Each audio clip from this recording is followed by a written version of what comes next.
First, it is really hard for everybody to believe that somebody would do this. That's how we felt right at the beginning. It was a milestone because it was shocking. 2 years on from the conviction of nurse Lucy Letby, there have been growing calls for a re-examination of the evidence that led to her murder convictions, with the Criminal Cases Review Commission now saying that an application about the review of evidence has been received and that a review has begun. You've heard of politicians, whether it's the Conservative MP David Davis or the former Health Secretary and Foreign Secretary and Chancellor Jeremy Hunt, who's saying maybe there does need to be a review of the evidence that led to the conviction of the killings that Lucy Letby is convicted of. Mark McDonald is her criminal barrister, Furnivall Chambers, representing Lucy Letby. Thank you for coming on the programme, Mark. What new evidence is being presented to show what you believe is to be the case, that Lucy Letby is innocent? Morning. So there's 26 separate experts that have drafted reports, some of them joint. So there's one report which is a joint report of 7 experts, some of them separately across the world, international renowned experts on neonatology that have looked at all the medical notes, all the expert reports on the prosecution, the transcripts of evidence that went before the trial, and have come to a firm conclusion that no crime was committed. Well, they provide, yes, because I watched that press conference some time ago now, they provided details on how it might be that those children died of natural causes or indeed mistakes made by consultants and what have you. As I understand it, the difficulty that you've got is that none of that is actually new. All that information was available at the time.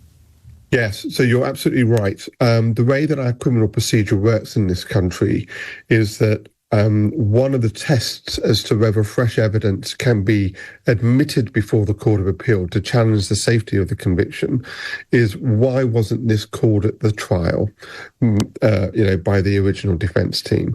That's a hurdle that I have to overcome. And the way that I've approached it is not simply by going down the road and finding another expert, but by going to the best in the world, the people that wrote the book, not the people that read the book and gave evidence, the people that wrote the book, to say, you just got all this wrong, that the interpretation that you have placed upon these medical notes is simply wrong. And it's important on the... Why wasn't that called at the time, Mark? Sorry to interrupt. Why?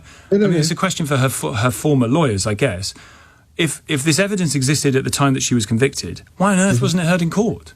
No, as you may know, I was instructed last September. Yes, I know. I was not the trial lawyer. I wasn't the Are you not ripping your hair out going, oh my God, all this apparent swathe of evidence that says this, that, and the other, wasn't available or didn't get called to trial?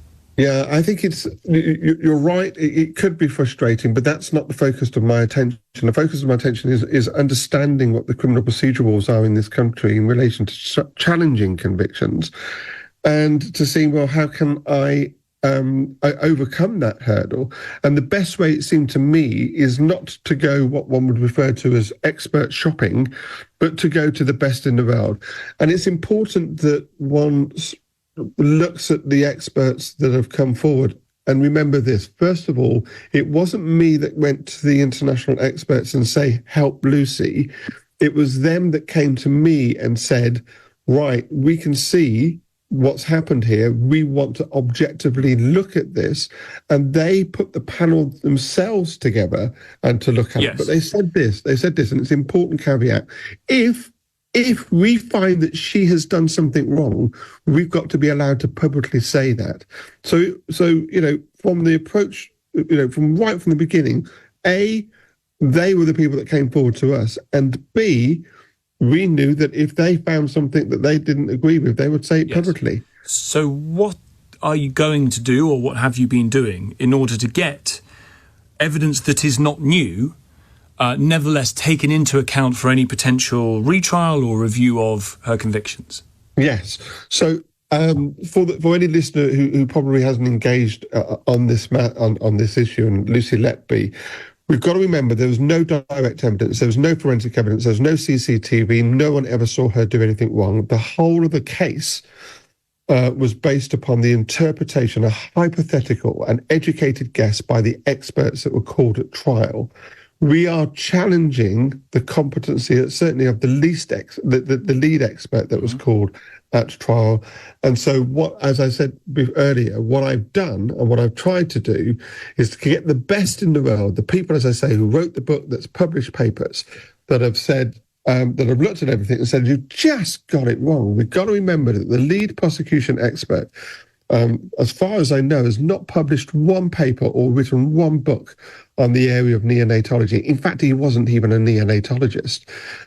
Compared to the experts, the international experts, these are head of departments in Harvard, Tokyo, Canada, Sweden, Germany.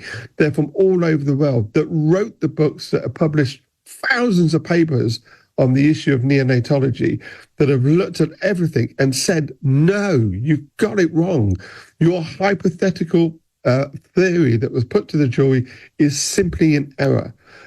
These children died of natural causes. Yes. These babies, these neonates, these vulnerable children died of natural causes. There's no crime that's been committed here. Let me put this to you. Sorry, just before we finish, because this is a view that I've heard before, but it'd be interesting to put it to you too. And I've had it from a couple of listeners here. If Lucy Letby were not white, blonde and blue-eyed and a woman, there wouldn't be this discussion. This case would not be being looked at in this fashion. It's because of the type of person she is that people are taking it seriously. I mean, that angle is, I've heard that said before, and we got to remember that this was a widely publicised trial from the beginning, on every major news agency. And when she was convicted, it was all over the country. Why was it that when she was convicted, and now we're talking about it, and those opinions, I think, are valid opinions. However, you think it's valid? I think they're valid opinions. I think they're valid to have them. However, the Birmingham 6, the Guildford 4, the major miscarriages of justice in the 80s, there were welding actions, there were documentaries. It was on the front page of every major newspaper. They weren't white, blonde, attractive women, or they were, 6 men from Birmingham or 6 men from Ireland, sort of working class men that were arrested and put on trial. So I think when it comes to injustice, when it comes to miscarriages of justice, the country want to know what's gone wrong. Want to say, well, has anything gone wrong? And I think that the spotlight has been shown on this, because this was the biggest, most high-profile trial in our country in the criminal justice history. Right. And if I'm right, if these international experts are right, then it means that something has gone severely wrong in our justice system. Really appreciate your time. Mark McDonald is a criminal barrister with Furnivall Chambers, representing the convicted killer, Lucy Letby. Gary's in York. Gary, you want to pick up on what you've just heard? Hi, sir. Hi. Yeah, basically, my view is this. I've been a nurse for 40 years in critical care areas and things like that, and I've worked in organisational development and things like that. Basically, we need to start from first principles. Okay, if you look at the situation, that building that the babies were cared for was sick. There were horrible bugs in the water. There were, yeah. The air wouldn't probably be full of viruses, etc., etc. Put into that, a perfect storm begins to brew when you've got not enough staff that aren't correctly trained, and that's not enough staff in the nurses who didn't get the training that they needed, and you've got consultant clinicians that may or may not have had the skills to look after the critically ill babies that unit was taking at that time. Therefore, I think we need to start from first principles again. The first thing I'd do is I'd get Lucy Letby out of prison. I'd put her in a hotel where she could see her family. She's a convicted multi-murderer, Gary. I don't think, unless you overturn the conviction, there's no reason to take her out of prison, unfortunately. All right. Okay, I'll differ there. But what we need to do is we need to examine the evidence in a systematic and logical way, and that to me. But in theory, that's happened. That's the court case. They did it. There's no, as the lawyer was saying there is no new evidence. There is just a different interpretation of the stuff that already existed.